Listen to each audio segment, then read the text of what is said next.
नमस्कार। आज हम आपके लिए लेकर आए हैं सीटेट, यूपीटेट, बिहार पुलिस या रेलवे ग्रुप डी किसी तरह के एग्ज़ाम की तैयारी करते हैं जिसमें बेसिक मैथ पूछे जाते हैं। तो इस वीडियो के माध्यम से वैसे बेसिक मैथ मैं बताने वाला हूं। मेरा टॉपिक है घनमूल पर। घनमूल घन कैसे निकाले जाते हैं इस बेसिक मैथ के माध्यम से आपको बताऊंगा, तो पूरा वीडियो ज़रूर देखिए। शुरू करते हैं। यहाँ पे हम आपको शुरू करेंगे पहले घन से। पहले घन क्या होता है हम आपको बता देते हैं। देखिए, थोड़ा सा मैं आपको आइडिया दे रहा हूँ कि देखिए घन मतलब मैथ का सबसे ज़बरदस्त, सबसे टॉप, सबसे बेजोड़ टॉपिक है।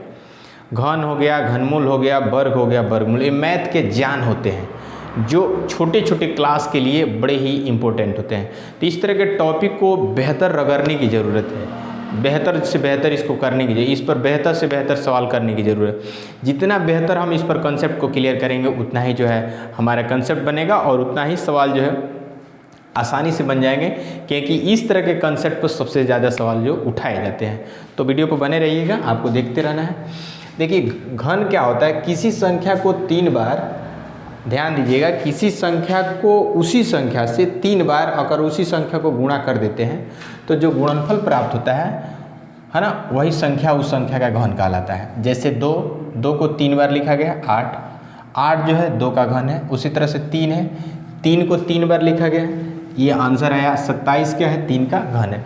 तो किसी भी संख्या को 3 बार गुणा करने पर जो आंसर आता है वही आंसर वो पहले वाला दी गई संख्या का क्या कहलाता है, घन कहलाता है। मुझे लगता है कि आपको समझ में आ गया होगा। आगे देखिए, अब यहाँ पे कुछ नोट करने वाली बातें हैं जो हमारे घन को निकालने में बड़ा मदद करते हैं। देखिए, धन पूर्णांकों का घन धनात्मक होता है। कोई भी अगर धनात्मक संख्या का आप घन निकालेंगे तो धनात्मक ही होगा, और ऋण पूर्णांक का ऋण जो है, कोई भी संख्या ऋणात्मक है उसका अगर आप घन निकालेंगे तो ऋणात्मक होगा। जैसे मैं 2 ले रहा हूँ, 2 को 3 बार लिखेंगे, 8 है, धनात्मक है तो धनात्मक आया है।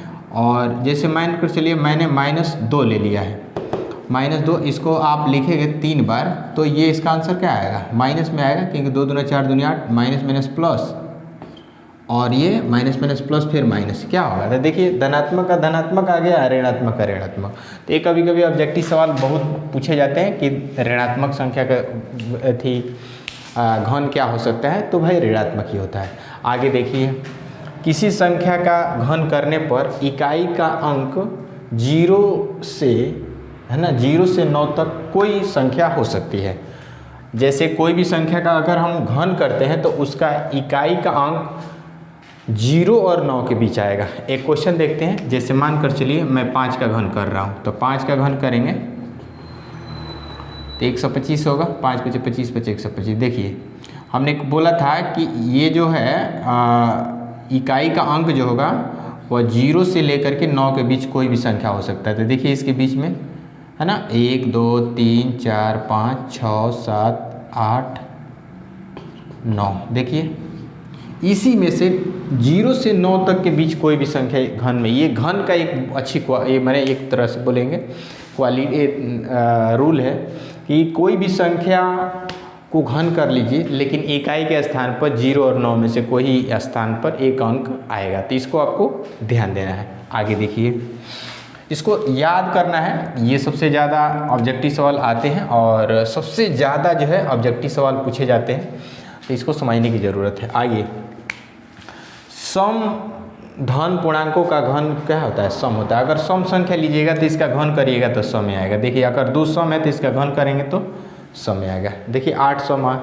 उसी तरह से अगर विषम धन पूर्णांकों का घन क्या होता है, विषम है। जैसे 3 विषम है, इसका आंसर करिएगा तो ये भी विषम में आएगा। आगे देखिए, घनमूल अब हम आपको बताने जा रहे हैं घनमूल क्या होता है। घनमूल वह संख्या होता है जिसका घन करने पर मूल संख्या प्राप्त होती है। देखिए घनमूल वह संख्या होती है जिसको घन करने पर पहले वाला संख्या प्राप्त हो जाता है। देखिए एक क्वेश्चन देखिए, जैसे मान कर चलिए 8 का घनमूल निकालना है, तो यहाँ पे 3 लिखा हुआ है। अगर आप 3 हटा देंगे तो ये पता नहीं चल पाएगा कि वर्गमूल निकालना है, ये वर्गमूल तब हो जाएगा, समझा गया। लेकिन जैसे अगर आप 3 लिखेंगे तो पता लगेगा ये घनमूल। तो आपको यहाँ पे 3 लिखना नेसेसरी है। अगर 3 नहीं लिखेंगे तो क्वेश्चन भी गलत हो जाएगा, इसको समझने की ज़रूरत है। तो 3 का यदि हम 8 का घनमूल निकालते हैं तो 8 का घनमूल कितना होगा, 2 होगा। इसको 3 बार 3 3 का, जो कि यहाँ पे 3 होता है तो 3 का जोड़ा लगाते हैं। बाई दुबे अगर आपके सवाल में अगर यहाँ पे मान कर चलिए 4 है तो इसका मतलब है कि इसके अंदर 4 गो का जोड़ा लगेगा, यानी 4 में से 1 ठो बाहर आएगा। हो सकता है कहीं यहाँ पे 5 हो तो इसमें से 5 गो में से 1 बाहर आएगा, लेकिन उतने जो है टॉप सवाल जो है इस तरह के बुक में आपको आते नहीं। बाई दुबे अगर मिल भी गया तो आपको जितना यहाँ पे होता है उतना नंबर का पेयर लगाना है, माना कि उसको अरेंज करना है और उसमें से 1 नंबर को बाहर काट लेना है। ठीक है, इसको समझने की ज़रूरत है। अब इसका घनमूल 2 आ गया, क्या आ गया 2। इसका घन करिएगा, देखिए 8 आ गया। 8 देखिए पहले वाला संख्या है। उसी तरह 27 का घनमूल निकालेंगे 3 होगा, और 3 का फिर घन करिए, देखिए 27 आ गया।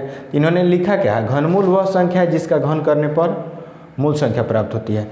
तो जो घनमूल आता है ना, यही घनमूल आता है, इसको घन करने पर फिर पहले वाला संख्या आ जाता है। तो ये बड़े अच्छे कंसेप्ट है, इसको आपको तैयार कर लेना है। आगे देखिए, अगर इस तरह के कंसेप्ट को आप रगड़ देते हैं, 2-4 बार देख लेते हैं तो बिल्कुल याद हो जाएगा। इसमें बिल्कुल कोई लोचा नहीं है, बिल्कुल आसान है भाई, इससे आसान क्या हो सकता है। आइए हम कुछ क्वेश्चन लिए हैं जिसका घनमूल हम आपको निकालने को सिखाएंगे। घनमूल, अच्छा वर्गमूल में 2 मेथड होता है, एक भाग विधि, एक गुणनखंड विधि, लेकिन घनमूल में ऐसा नहीं है। भाग या गुणनखंड का सवाल ही नहीं है, जो निकलता है सो गुणनखंड से ही निकलता है, भाग का इसमें कंसेप्ट ही नहीं है। तो 125 को यहाँ पे 3 लिखना कंपल्सरी है। 125 लिखा है, इसका मतलब 5 × 5 3 बार लिखा है। अगर यहाँ पे 2 से 16 लिखा है और 3 यहाँ पे है तो इसका मतलब 6 × 6 × 6 3 बार लिखा है। उसी तरह से यहाँ पे इसमें से बाहर हो जाए 343 लिखा है, इसका मतलब है कि 7 जो है 3 बार। ऐसी संख्या को ढूंढना है जिसको मैंने गुणा करने पर क्या आ जाए 343। तो 7 को 3 × 3 करेंगे 3 टाइम, तो क्या हो जाएगा 343, और इसमें से एक बाहर निकल जाएगा। अच्छा, इस सब सवालों को बनाने के लिए हमको क्या याद करना पड़ेगा जिससे कि ये कंसेप्ट क्लियर हो जाए। तो इसके याद करने के लिए सबसे बेहतर है ना कि आप 1 से लेकर के, है ना, 1 से लेकर के 10 तक, या अगर आपसे याद हो जाए तो 1 से लेकर 20 तक घन याद कर लीजिए। जिससे घन जितना याद होगा ना, घनमूल तो बिल्कुल आपको चट निकल जाएगा। लेकिन घन नहीं याद होगा तो घनमूल निकालने में आपको थोड़ा सोचना पड़ेगा। ऐसे निकालिएगा लेकिन बहुत समय लगेगा, इसलिए थोड़ा सा पहले हो सके तो आप घन पर कमांड कर लीजिए। घन निकालने का कंसेप्ट आपको सिखा दिए हैं, है ना। कोई भी संख्या, जैसे किसी ने कहा कि 5 का घन 6 का निकालिए, 6 का घन, तो 6 को 3 बार लिख दीजिए। जैसे 7 का उन्होंने कहा तो 7 को 3 बार लिख दीजिए, गुणा कर दीजिए, ये 2 से 16 हो जाएगा और ये 343 हो जाएगा। और इसी तरह से 8 का, उसी तरह से 9 का, जो भी संख्या का आपसे सवाल पूछा जाता है उसको 3 बार लिख देना है, वह उसका क्या हो जाएगा, घन हो जाएगा। तो अगर घन पर कमांड है तो घनमूल निकालना बिल्कुल आसान है। तो मुझे लगता है कि आपको ये समझ में ज़रूर आ गया होगा। आगे देखिए, एक नया टाइप से क्वेश्चन लिए हैं। 128 को किस छोटी संख्या से गुणा करे कि वह पूर्ण घन बन जाए, है ना। माने 128 में किस संख्या से हम गुणा करने पर वह पूर्ण घन बन जाएगा। पूर्ण घन का मतलब पूरा उसका जोड़ा लग जाएगा। तो कुछ करना नहीं है, 128 का गुणनखंड निकाल दीजिए। यहाँ पे देखिए 2 से घटाएंगे 64, 32, 16, देख रहे हैं ना। अब इसको 128 को 2 × 2 × 7 बार लिखेंगे तो 3 का जोड़ा लग गया, 3 का पेयर लग गया, बचा 2, एक एक्स्ट्रा बचा है। इसका को संगतिया बाकी लग रहा है 2 गो, एगो तो है 2 गो बाकी लग रहा है। अगर 2 गो को यहाँ पे इन्होंने लिखा है गुणा करने पर, ठीक है, अगर 2 गो यहाँ पे लिखा है गुणा करने पर, तो इसका एगो तो है, 2 गो और किसी तरह अगर मिल जाएगा तो ये पूर्ण घन हो जाएगा। इसका मतलब 2 इसमें नहीं है, 2 नहीं है, तो इसका मतलब वह छोटी संख्या 2 × 2, जो संख्या इसमें नहीं है वही संख्या इसमें बोला है किस संख्या से गुणा करने पर पूर्ण घन हो। तो 4 से जब इसमें गुणा करिए तो पूरा पूर्ण घन बन जाएगा। तो 2 × 2 होगा, इसका मतलब इसका 2 गो संगतिया नहीं है, 2 × 2 यही आपका आंसर हो जाएगा। आप बाई दुबे यहाँ पर अगर लिख देता भाग, तो भाग के लिए सिर्फ क्या हो जाता है 2, यही एक एक्स्ट्रा बच रहा है। तो भाग में जो एक्स्ट्रा बच जाता है उसको लिखा जाता है, लेकिन गुणा में देखा जाता है कि उसमें कमी कितना नंबर का पड़ रहा है, उसी संख्या को लिखा जाता है। मुझे लगता है कि आपको जरूर एक इस तरह के कंसेप्ट समझ में आ गया होगा। फिर भी कोई अगर आपके मन में कोई डाउट हो, प्रश्न हो, कोई भी दिक्कत हो, कमेंट बॉक्स में निसंकोच कमेंट करिएगा, मैं उसकी रिप्लाई देने की ज़रूर कोशिश करूँगा। इस वीडियो को ज़्यादा से ज़्यादा उन बच्चों को शेयर करिए जिनकी इसकी ज़रूरत है। इस वीडियो को अंत तक देखने के लिए आपको बहुत बहुत धन्यवाद।